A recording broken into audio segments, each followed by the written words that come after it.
야미먼. 철학의 아버지 소크라테스. 그게 정말이야? 그래, 잠시 한눈을 파는 사이에 그랬다니까. 아이가 배가 많이 고팠나 보군. 아무리 그래도 그렇지, 남의 빵을 훔쳐? 말씀 중에 죄송합니다만 그 아이에게 빵을 훔치는 것이 어떤 행동인지 물어보셨습니까? 물론 그 아이는 나쁜 일인 줄 몰랐다고 하지만 어쨌든 죄가 아닙니까? 물론 그렇지요. 그러나 사람이 죄를 짓게 되는 것은 지식이 부족해서입니다. 남의 것을 훔치는 것이 나쁜 짓이란 걸 그 아이가 스스로 깨달을 수 있게 우리가 도와주어야지요.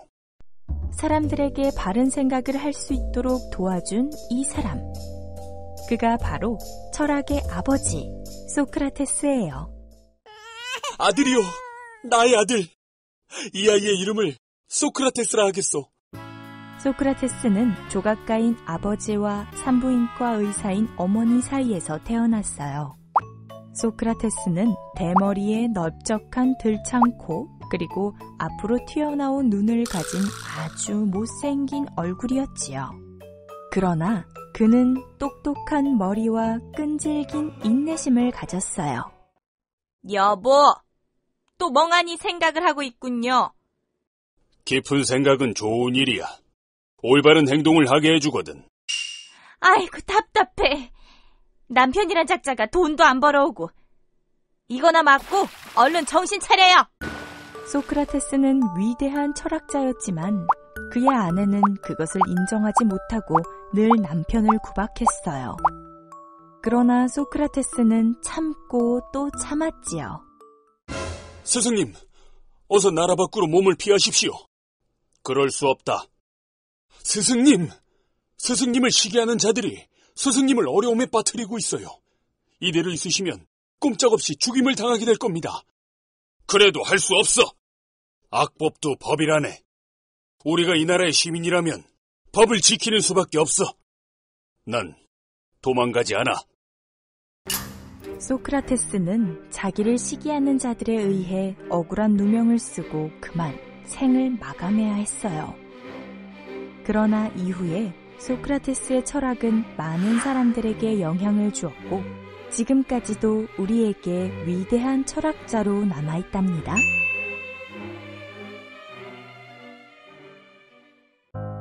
꿈을 이룬 화가 미켈란젤로.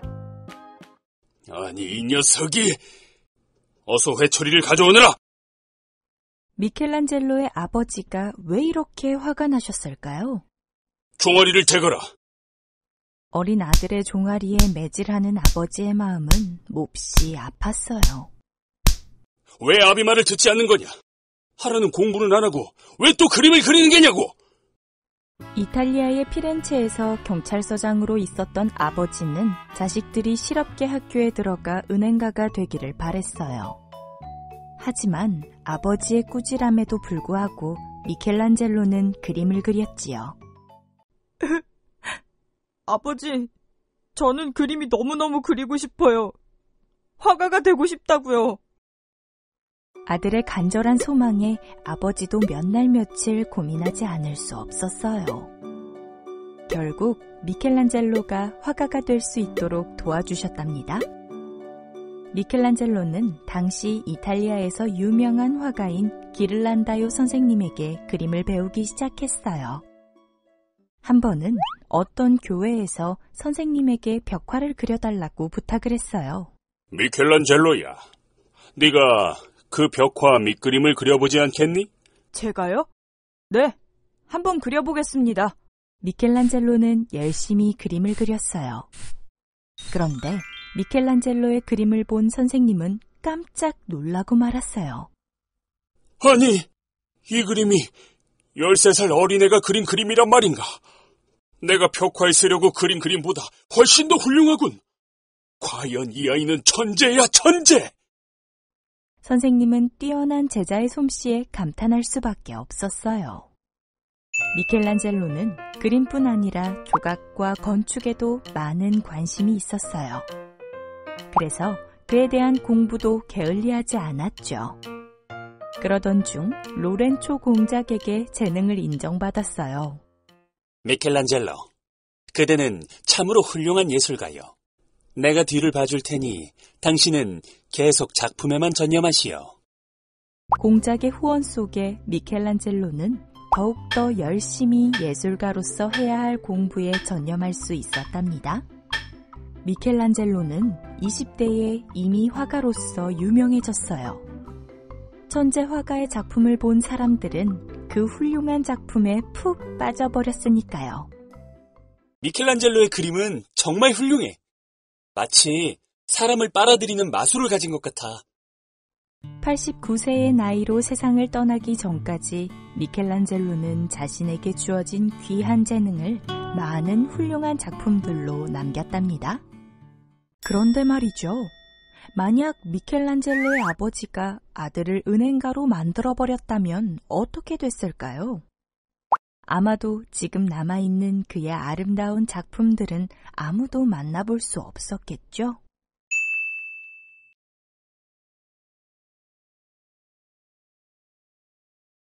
교육의 아버지 페스탈루찌.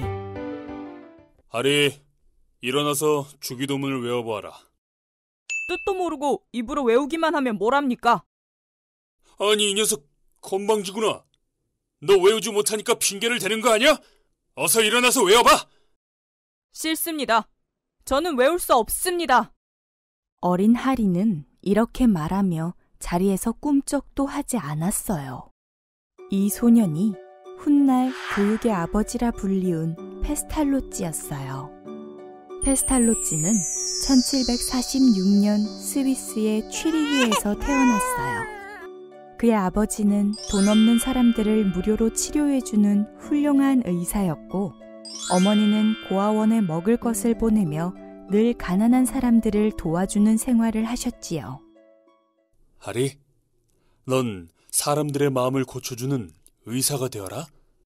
아버지의 가르침과 어머니의 사랑 속에서 자란 페스탈로찌는 취리히 대학에서 신학과 법학을 공부했어요.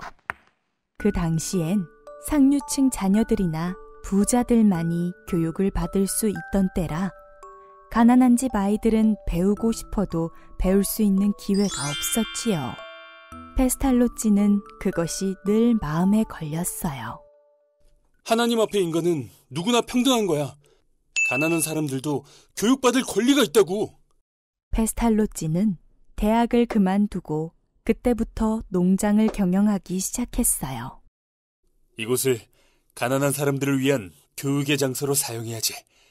언제 어디서나 페스탈로찌는 가난하고 힘없는 사람들에게 배움의 길을 열어주는데 앞장섰어요.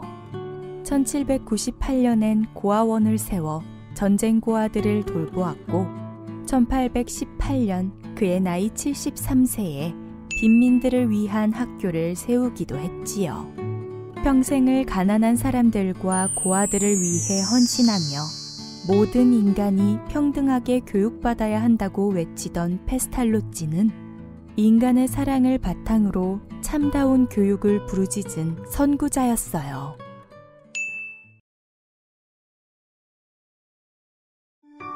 음악의 거장 베토벤. 두 손으로 귀를 막아보세요. 부모님의 목소리도, 친구들의 웃음소리도, 새들의 제잘거리는 소리도 들을 수 없다고 생각해보세요. 얼마나 슬프고 답답할까요? 그런데 아무것도 들을 수 없었던 음악가가 있었답니다. 바로 베토벤이에요. 베토벤은 1770년 독일의 본에서 태어났어요. 베토벤의 할아버지도 아버지도 합창단원이었답니다. 그래서 자연스럽게 음악을 접하며 자란 베토벤은 어린 시절부터 뛰어난 피아노 실력으로 주위 사람들에게 인정을 받았어요. 베토벤은 어려운 환경 속에서도 열심히 공부하며 많은 사람들에게 아름다운 음악을 들려주었어요. 그러던 어느 날 베토벤에게 커다란 불행이 찾아왔어요. 아니, 귀가 잘 들리지 않아. 귀가 아파. 25이 되던 해, 베토벤에게 귀병이 생기고 말았어요. 그리고 30살 무렵에는 귀병이 너무 심해졌답니다. 내가 들을 수 없다는 것을 다른 사람이 알면 정말 큰일이야. 지금까지 노력한 것이 모두 끝나버리고 말겠지. 그럴 순 없어. 베토벤은 자신의 귀병을 알리고 싶지 않아 숨어서 치료를 받았어요. 그렇지만 효과가 없었어요. 베토벤 선생, 조용한 시골에 가서 휴식을 취하는 게 좋을 것 같습니다. 약으로는 치료가 어렵군요. 베토벤은 하일리겐슈타트라는 시골로 내려갔어요. 다행스럽게도 그곳에서 지내는 동안 귀병이 조금씩 나아졌어요. 베토벤은 기쁜 마음으로 활기차고 아름다운 음악을 작곡하기 시작했어요. 그러던 어느 날, 베토벤의 제자가 찾아왔어요. 둘은 함께 아름다운 산길을 걷고 있었어요. 베토벤 선생님, 이 소리를 들어보십시오. 지저귀는 새소리, 흐르는 시냇물 소리, 목동의 피리 소리. 모두 너무 아름다운 조화를 이루고 있군요. 여보게, 무슨 소리가 들린다고 그러나? 내게는 아무 소리도 들리지 않는데. 산책 도중 베토벤은 자신이 아무것도 들을 수 없다는 사실을 알게 되었지요. 베토벤은 너무 슬펐어요. 아무것도 들을 수 없는 음악가는 아무것도 할 수 없어. 차라리 죽어버릴 거야. 베토벤은 유서를 썼어요. 그렇지만 다시 용기를 내었지요. 아니야, 난 아직 할 일이 많아. 신께서 내게 주신 재능으로 더욱 아름다운 음악을 만들어서 많은 사람들에게 들려줄 거야. 베토벤은 아무것도 들을 수 없게 된 후 예전보다 더욱 많은 음악을 만들었답니다. 유명한 영웅교향곡, 운명교향곡, 전원교향곡 등 깊은 감명을 주는 아름다운 음악들은 청각장애를 극복한 베토벤의 감동적인 삶과 함께 지금도 많은 사람들의 사랑을 받고 있습니다.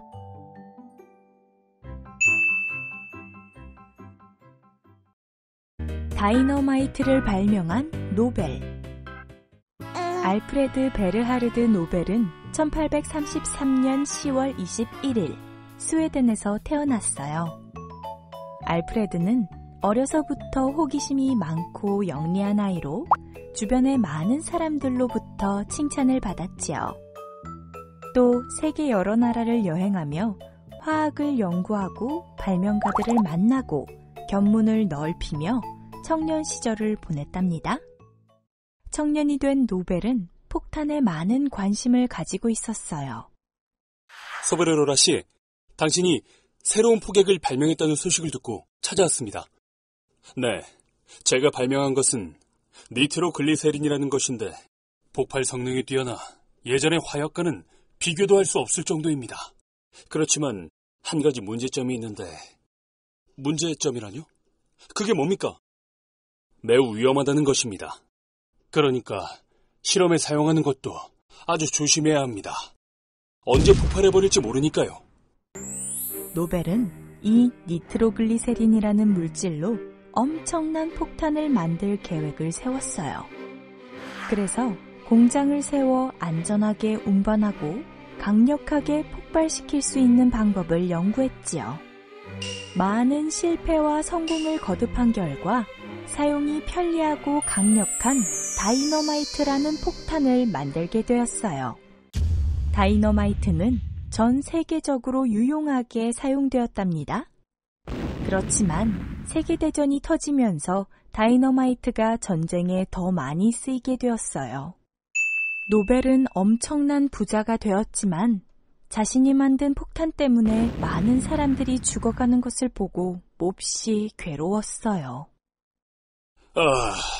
내가 발명해낸 다이너마이트가 인류에게 유익하게 사용될 줄 알았는데 오히려 전쟁을 일으켜 살인무기로 사용되고 있다니. 어떻게 하면 좋을까? 세월이 흘러 나이가 많아진 노벨은 고민했어요. 그리고 유언장에 이런 내용을 남겼지요. 매년 나의 재산을 인류에 가장 큰 공헌을 한 사람들을 뽑아서 나누어 주도록 하시오. 노벨은 세상을 떠나기 전 거액의 자기 재산 중 대부분을 노벨상 기금으로 남겼어요. 수많은 발명으로 인류 역사상 가장 위대한 과학자의 한 사람으로 손꼽히는 노벨은 자신의 이익보다는 세계 인류의 이익을 위해 공헌한 사람이었지요.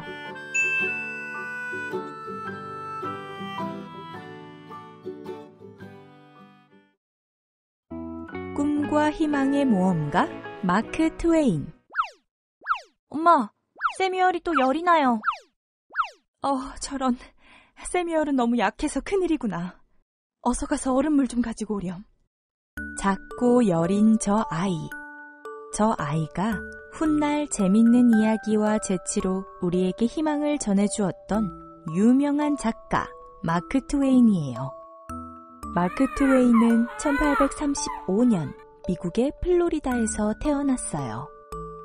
그의 본명은 세뮤얼 랭호온 클레멘즈였지요. 마크 트웨인은 어린 시절 무척 몸이 약했어요.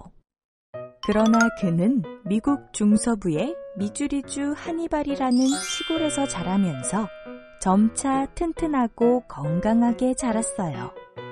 마크 트웨인이 자란 하니발은 증기선 선착장이 있는 활기찬 마을이었어요. 이 마을은 훗날 그가 쓴 톰 소여의 모험을 통해 알려진 아름다운 곳이지요. 엄마, 저게 뭐예요? 저건 증기선이야. 뜨거운 수증기를 이용해서 가는 배란다. 우와, 정말 크다. 진짜 멋져요. 근데 저기 저 사람은 누구예요? 저기서 큰 소리로 외치는 사람이요. 저 사람은 백길 안내인이야.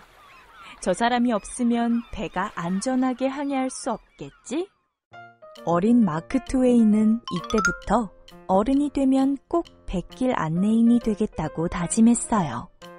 더 넓고 탁 트인 세계로 모험을 하고 싶었거든요. 청년이 된 마크 트웨인은 신문기자로 일하면서 세계 이곳 저곳 많은 여행을 다녔어요. 마크 트웨인은 여행을 통해 세계 여러 나라의 아름다운 자연과 다양한 문화를 접하면서 훌륭한 작가로서의 기반을 다지기도 했어요. 자네 그 책 봤나? 톰 소여의 모험 말이야. 그거 어린아이들이나 보는 거 아닌가? 무슨 소리. 아이들뿐만 아니라 어른들이 읽어도 얼마나 재밌는데. 그 책을 읽으면 어린 시절의 추억과 따스함이 느껴진다네. 꼭 한번 읽어보게나. 우리에게 너무나도 잘 알려진 톰 소여의 모험, 미시시피 강에서의 생활, 허클베리 핀의 모험 등 많은 작품들이 바로 마크 트웨인에 의해 지어진 것이랍니다. 마크 트웨인의 이야기 속엔 그의 낙천적인 성격과 씩씩함, 그리고 건강함이 가득 담겨져 있어요. 지금도 그의 작품은 세계 수많은 사람들에게 사랑받고 있답니다.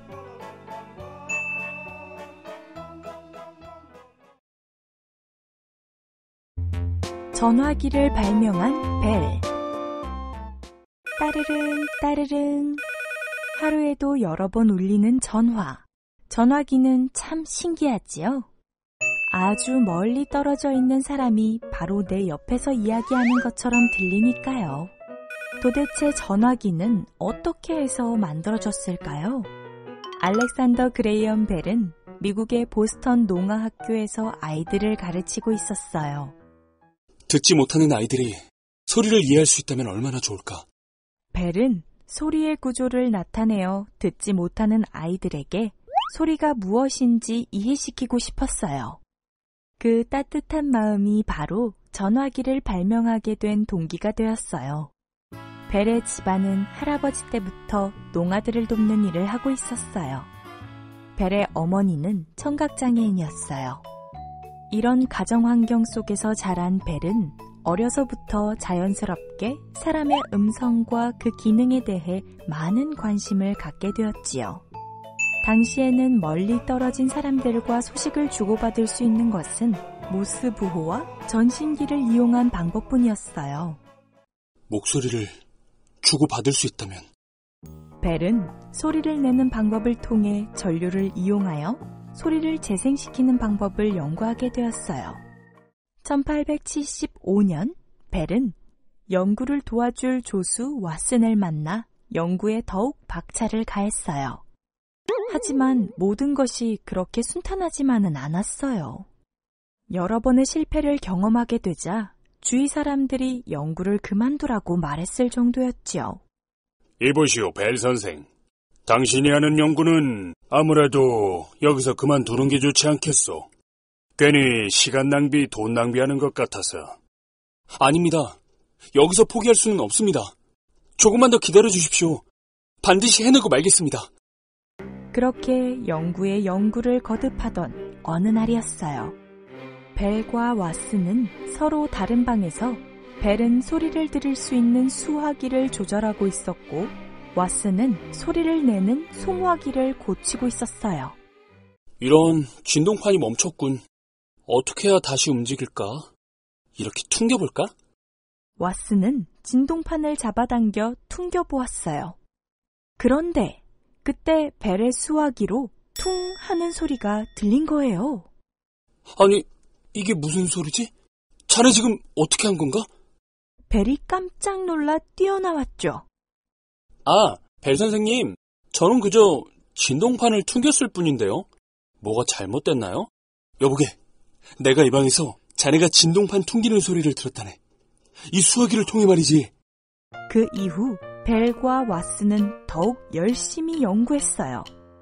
드디어 1876년 3월 10일 역사적인 첫 통화가 이루어지게 되었어요.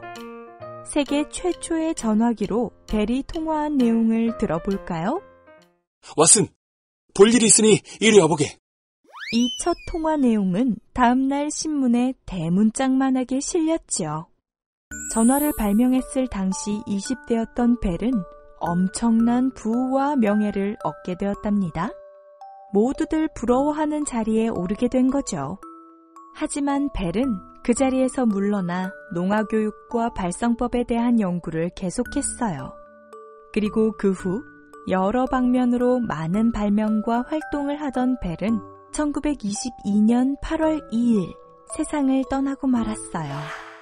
청각장애인들을 돕기 위해 시작되었던 벨의 사랑의 연구는 귀중한 발명품이 되어 우리 곁에 남아있답니다.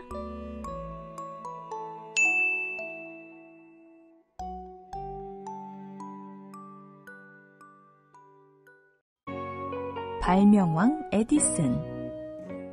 어느 따스한 봄날, 어린 토마스는 헛간 구석에 웅크리고 앉아 꼼짝도 하지 않았어요. 토마스! 얘야! 어디 있니? 아니, 너 거기서 뭐하니? 암탉 대신 알을 품고 있어요. 이제 곧 병아리들이 나올 거예요. 뭐라고? 1847년 토마스 에디슨은 미국 오하이오주 어느 가난한 집에서 태어났어요. 에디슨은 어려서부터 궁금한 것이 많은 아이였지요. 남들이 그냥 보아 넘기는 것도 에디슨은 끝까지 그 이유를 알아내야 직성이 풀리곤 했어요. 그러던 어느 날, 자, 여러분. 1 더하기 1은 2예요. 그리고 2 더하기 2는... 선생님, 1 더하기 1이 왜 2죠? 물 한 방울에 물 한 방울을 합치면 다시 물 한 방울인데? 뭐라고? 토마스, 넌 정말 구제불능이구나. 이렇게 엉뚱한 질문만 해대는 에디슨은 결국 초등학교에 입학한 지 석 달 만에 학교를 그만두고 말았어요. 이 아이는 교육이 불가능한 바보입니다. 사람들은 에디슨을 바보라고 놀렸지만 에디슨의 어머니는 이런 말에도 아랑곳하지 않고 직접 집에서 에디슨을 가르쳤어요. 에디슨은 언제 어디서나 열심히 공부하고 연구를 했지요. 그 결과 수많은 발명품을 만들어내어 사람들을 깜짝 놀라게 했어요. 여러분, 이 기계는 음악을 들려주는 축음기라는 것입니다. 어머나, 정말 신기하군요. 기계 안에서 소리가 나오다니. 또한 전구를 발명하기도 했어요. 옛날 전등은 오래 사용하지도 못할 뿐더러 빛이 너무 밝아 눈이 나빠지곤 했는데 에디슨이 발명한 전구는 정말 오래가고 눈도 아프지 않군 그래? 이 밖에도 영화를 찍는 촬영기와 영사기, 전차, 전신기 등 사람들의 생활에 편리함을 주는 많은 것들을 발명해냈어요. 또 실패로군. 도대체 뭐가 잘못된 걸까? 다시 한번 해보자. 드디어 성공이다! 에디슨이 발명왕이 된 데는 남다른 관찰력이 있었던 것도 있지만 무엇보다도 수많은 실패를 거듭하면서도 포기하지 않는 끈기와 노력이 있었기 때문이에요. 나는 실망하지 않는다. 잘못된 시도로 실패하는 것은 성공으로 한 걸음 더 나아가는 밑거름이 되기 때문이다.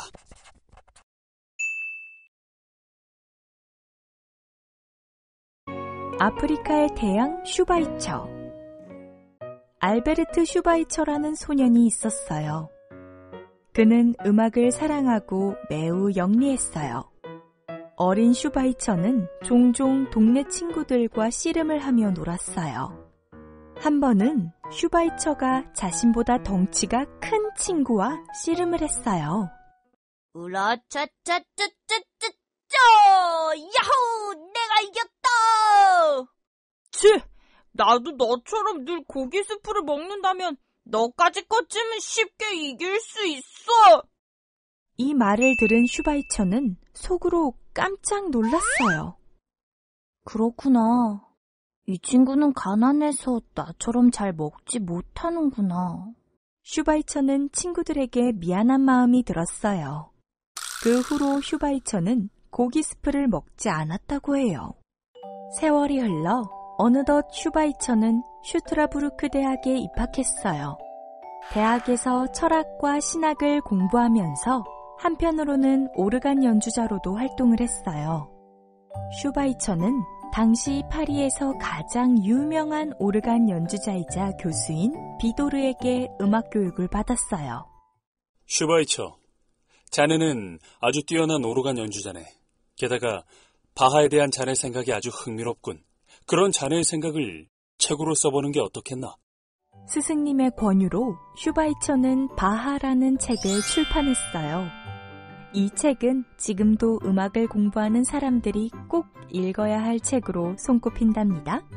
그 당시 슈바이처는 철학 박사 학위와 신학 박사 학위를 취득하여 대학에서 강사로 성 니콜라이 교회에서 목회자로 활동하고 있었어요. 슈바이처는 이렇게 왕성한 활동을 하며 많은 사람들에게 칭송을 받으면서 편안하고 풍요롭게 살고 있었어요. 그러던 어느 날 그는 중대한 결심을 하게 되었어요. 아프리카로 가자.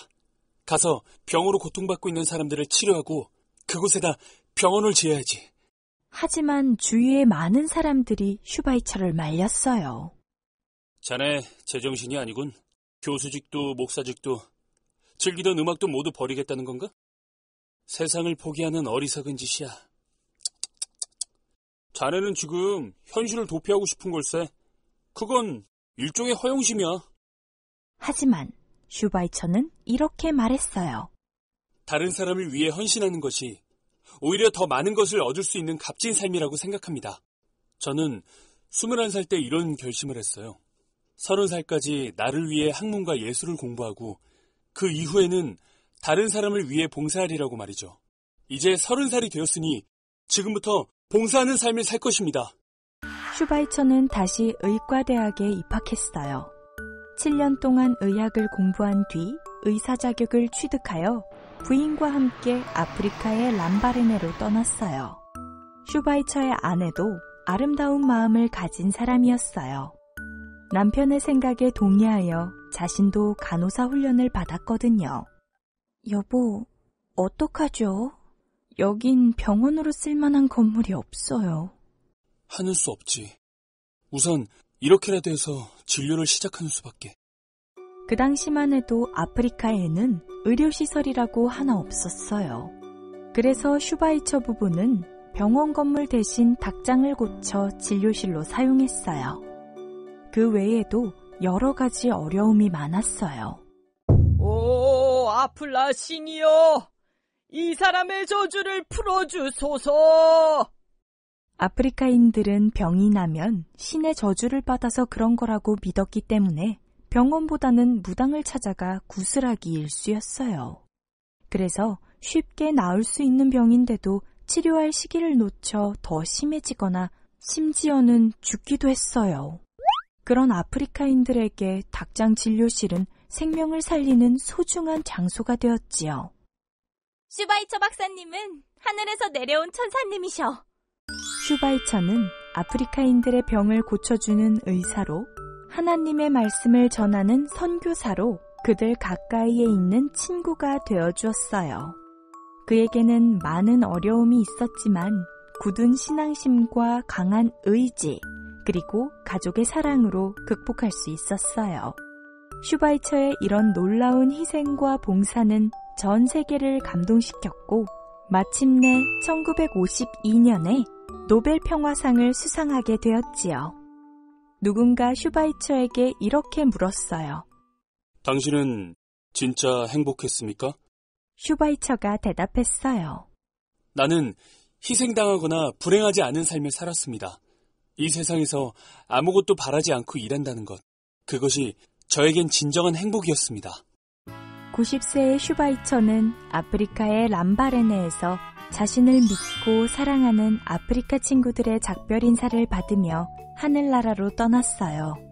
슈바이처는 우리 곁에 없지만 그의 놀라운 희생과 사랑은 지금도 전 세계 많은 사람들의 가슴을 감동시키고 있답니다.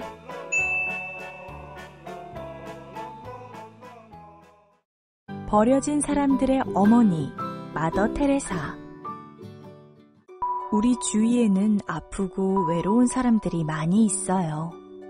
부모님이 없는 사람들도 있고요. 의사들도 고칠 수 없는 병에 걸려 괴로워하는 사람들도 있지요. 너무 가난해서 병원에 갈 수 없는 사람들도 있답니다. 또 끼니조차 이을 수 없을 만큼 가난한 사람들도 많이 있지요. 그런 사람들을 위해서 우리는 무엇을 할 수 있을까요? 이런 것을 고민하던 한 소녀가 있었어요. 소녀의 이름은 아그네스였어요. 유고슬라비아에서 태어난 아그네스는 행복하고 단란한 가정에서 자랐어요. 아그네스의 가족은 모두 독실한 카톨릭 신자였어요. 가족들은 늘 주위에 있는 어려운 사람들뿐만 아니라 먼 곳에 잘 알지 못하는 사람들을 돕는 일까지도 마다하지 않았지요. 어린 아그네스도 그런 일에 관심이 많았어요. 18살이 되자 아그네스는 더블린에 있는 수녀회에 가입하여 수녀로서 첫 발을 내딛었어요. 그 소녀가 바로 테레사 수녀예요. 그 후 테레사 수녀는 인도의 수도 캘커타의 한 여학교에서 학생들을 가르치게 되었답니다.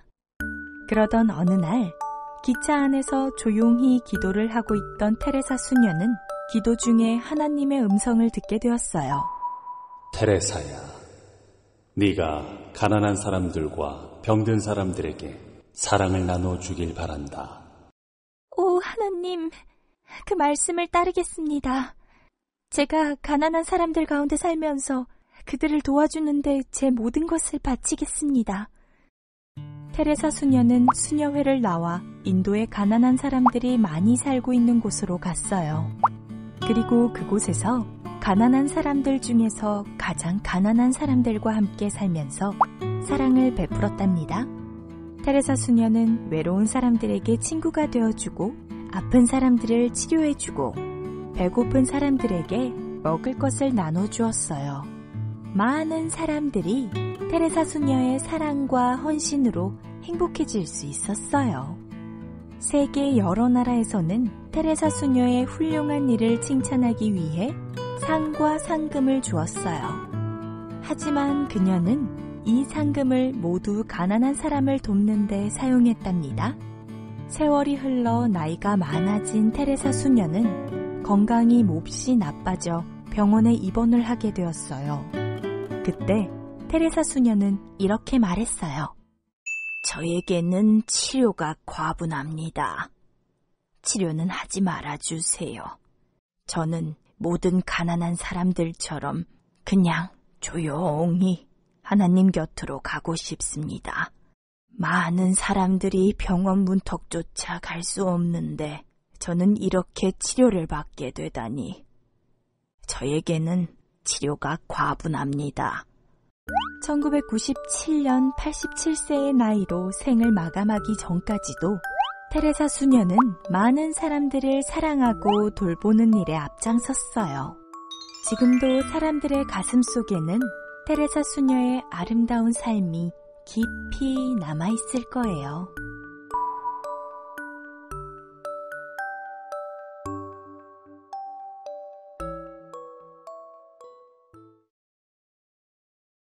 요비몬 채널을 구독하면 가장 빠르게 귀여운 요비몬을 만날 수 있어.